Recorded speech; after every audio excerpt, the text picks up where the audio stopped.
Donc, bonjour! Dans cette capsule, je veux voir avec toi quand je vais te demander de résoudre un problème en géométrie, puis je vais te demander de justifier chacune des étapes de ton raisonnement.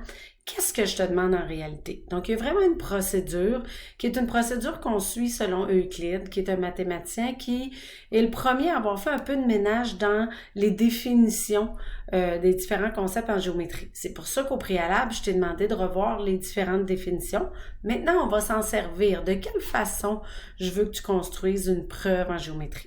C'est sûr que là, initialement, on ne fera pas des preuves formelles. Je vais juste te faire des problèmes sous forme de preuves où là, je vais te demander d'affirmer ce que tu fais et de justifier chacune des étapes de ton raisonnement. Donc, dans ton module de géométrie, je vais voir avec toi là comment je vais te demander de faire tes résolutions de problèmes. Donc, allons voir la première situation que je te propose. Donc ici, lorsqu'on va avoir à faire des résolutions, habituellement, je vais toujours te donner une partie qui va avoir tes hypothèses. Donc, comme par exemple ici, je te dis que dans cette situation-ci, puis là, je vais te décrire la figure comme telle. Et là, toi, c'est important, tu te fies toujours aux hypothèses qui ont été données dans le problème. Donc ici, on te mentionne que ACB est un triangle isocèle en C. Qu'est-ce que ça veut dire? ACB est isocèle en C, ça veut dire que les deux côtés qui sont isométriques se rejoignent au sommet C. Ensuite, on vous mentionne que l'angle GDB est de 70 degrés. Donc là, quand on te donne une mesure, donc ici GDB, donc c'est l'angle qui est juste ici. Cet angle-là, s'ils te disent qu'il est de 70 degrés, ben tu peux l'écrire que ça va être 70 degrés. Ensuite, tu y vas. Tu lis la prochaine hypothèse, BF. Donc, BF, je vais le tracer. Mon BF, il est où? Il est ici.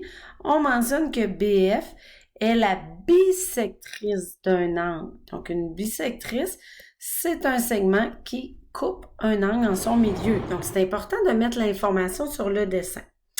De plus, on vous mentionne que vous avez deux droites parallèles. Donc, on vous dit ici que GD est parallèle à CA. Cette information-là va être importante parce que lorsqu'on a des droites parallèles, on sait, on a revu dans nos concepts que les angles alternes internes, alternes externes et correspondants sont des angles qui vont avoir la même mesure. Donc, probablement qu'on va s'en servir. Allons voir qu'est-ce qui est demandé. Donc ici, on vous demande d'aller déterminer la mesure de l'angle FBE, donc FBE, en justifiant chacune des étapes de ton raisonnement. Bon, là ici, là, je te donne vraiment une résolution de problème avec plein d'hypothèses. Je te demande juste d'aller vraiment te lancer dans un problème de recherche de mesure. Maintenant, ce que je veux que tu t'attardes, oui, le problème, il faut trouver la solution, mais je veux que tu t'attardes à la façon d'écrire ta démarche. C'est ça l'intention de la situation. Donc, dans la partie affirmation, ce que je vais te demander, toujours la même procédure. Je veux que tu écrives en premier, tu nommes l'angle que tu trouves ou le côté demandé.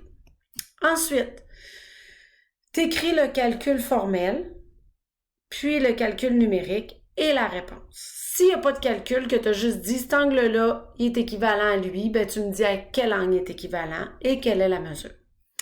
Dans la partie justification, ça va toujours être la même chose. C'est là que tu vas te référer au document des concepts à revoir en géométrie. Tu dois justifier à l'aide du théorème chacune de tes affirmations en commençant par car puis tu utilises ta Bible de géométrie. Donc, dans le document qu'on a rempli préalablement, j'ai mis les quarts à chaque endroit. Donc, tu as juste à recopier la bonne justification.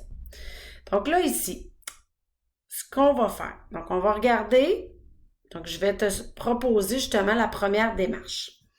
Donc, dans notre situation ici, tout ce que je connais, c'est l'angle de 70. Donc là, initialement, qu'est-ce que je peux faire avec mon angle de 70?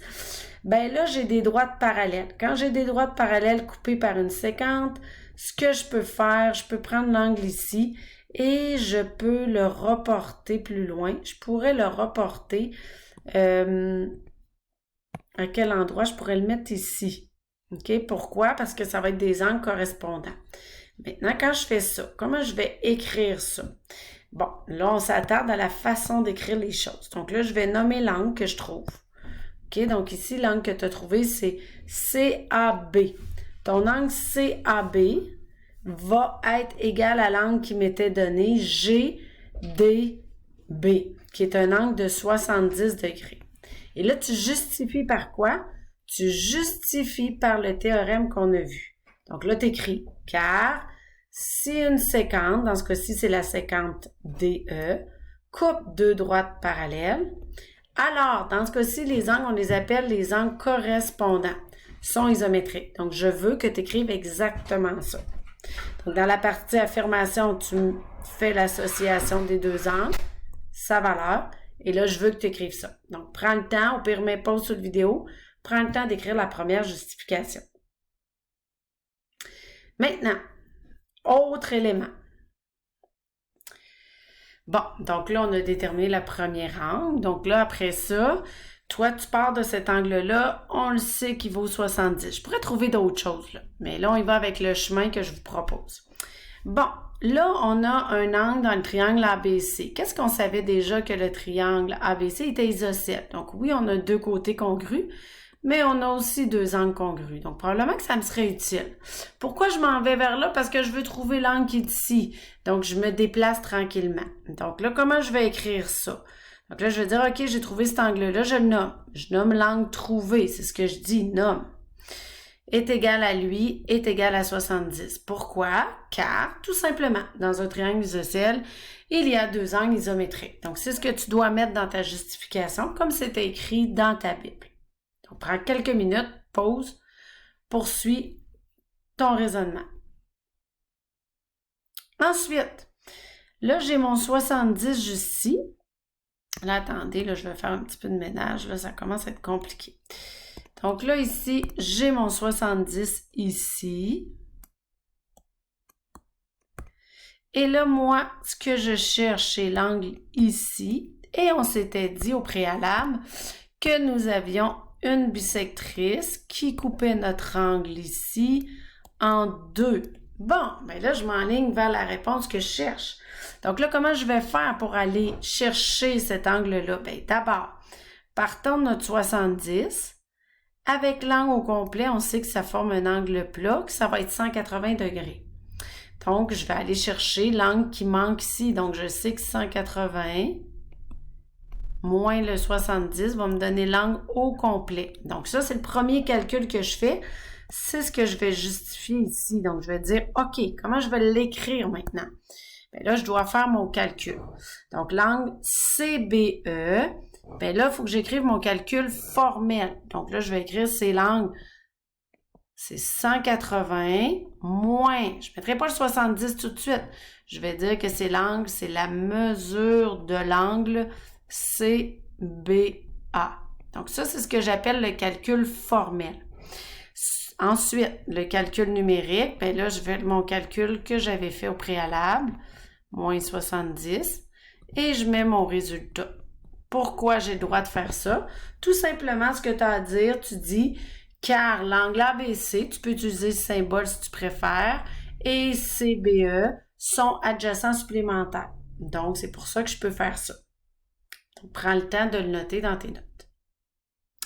Et finalement, mon angle de 110 degrés qui est ici, puisque j'ai une bisectrice qui vient le séparer en deux, je vais pouvoir diviser par deux et obtenir 55 pour chaque angle qui a été formé par la bisectrice.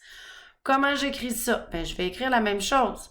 Bien, l'angle FBE, qu'est-ce qu'il y a cet angle-là? Bien, il va être égal à l'autre angle, qui est la mesure de l'angle GBF.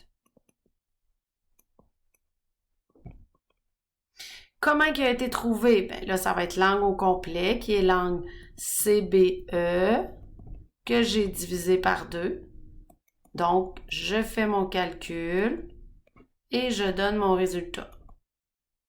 Donc, pourquoi? Car BF, le segment BF, j'aurais pu mettre segment, c'est la bisectrice de mon angle. Donc, ce que je veux que tu remarques, c'est vraiment la structure. Là, je t'ai donné un problème. Je vais te laisser la chance d'en faire des résolutions pour trouver des éléments. Parfois, tu ne trouveras pas nécessairement le chemin le plus court. Tu vas trouver plein de choses. Puis là, finalement, j'en avais pas de besoin. C'est pas grave. Ce que je vais te conseiller, c'est d'essayer de faire ta recherche avant. Puis ensuite, tu le mets sur papier. Mais ce que je veux que tu remarques, c'est que dans la partie affirmation, moi, je veux absolument, quand tu parles d'un angle, tu mets mesure de l'angle. Tu le nommes comme faut. Ensuite, tu fais le calcul formel quand c'est possible, quand il y a un calcul formel comme ici. Tu fais 180 moins quel angle. Ensuite, je veux le calcul numérique et la réponse. Et ce qui est important, c'est la phrase de justification. Donc, prends le temps de bien noter ce premier exemple-là dans les notes. Je vais vérifier si c'est bien fait et on va aller voir le deuxième exemple.